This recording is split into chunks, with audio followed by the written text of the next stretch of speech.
Code படத்துக்கு சரியான பாடம் எடுத்த படக்குழு. கேப்டனுக்கு உண்மையான விசுவாசத்தை காட்டின இயக்குனர். வாங்க விரிவாக பார்க்கலாம். விஜய் மற்றும் வெங்கட் பிரபு கூட்டணியில் உருவான படம் தான் கோட்டு. இந்த படம் பார்த்தீங்கன்னா சமீபத்தில் வெளியாகி வசூலில் நல்ல கலெக்ஷன் பார்த்தது.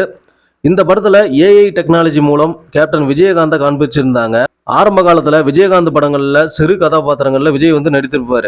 அதற்கான விசுவாசத்தை காட்டணும் அப்படிங்கிறதுக்காக வெங்கட் பிரபு இந்த படத்தில் கேப்டனை நினைவு கூறும்படி காட்சிப்படுத்தியிருந்தார். இதுவே படத்துக்கு ப்ரமோஷனாகவும் படக்குழு பயன்படுத்திக்கிட்டாங்க. ஆனால் படம் வெளியான பிறகு பெரிய அளவில் விஜயகாந்த் கதாபாத்திரம் ரசிகர்கள்கிட்ட எடுபடலை. வெறும் பிசினஸுக்காக மட்டும்தான் கேப்டனை பயன்படுத்தி இருக்கிறதா விமர்சனங்கள் வந்துச்சு. ஆனால் கோட் படத்துக்கு சரியான பாடம் புகட்டும்படி விஜயகாந்தின் விசுவாசத்தை காட்டியிருக்கிறது லப்பர் பந்து படம்.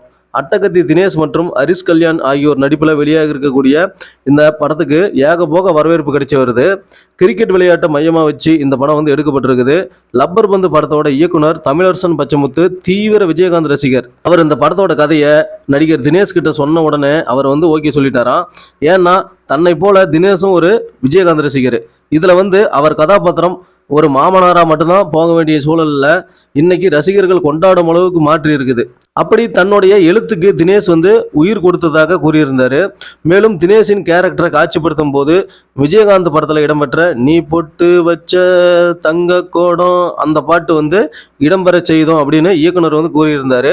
அந்த பாடல் தேட்டரில் ஒலிக்கும் போது அந்த தேட்டரே பார்த்தீங்கன்னா அதிர்ந்து போச்சு அப்படின்னு சொல்லலாம். பேக்ரவுண்ட் மியூசிக்கு பதிலாக நம்ம தலைவர் விஜயகாந்த் அந்த சாங்கை போடும்போது தேட்டரு அப்படியே கொண்டாட்டத்தில் எல்லாம் விசில் அடிச்சு செதற விட்டாங்க. படம் சூப்பராக இருந்துச்சு.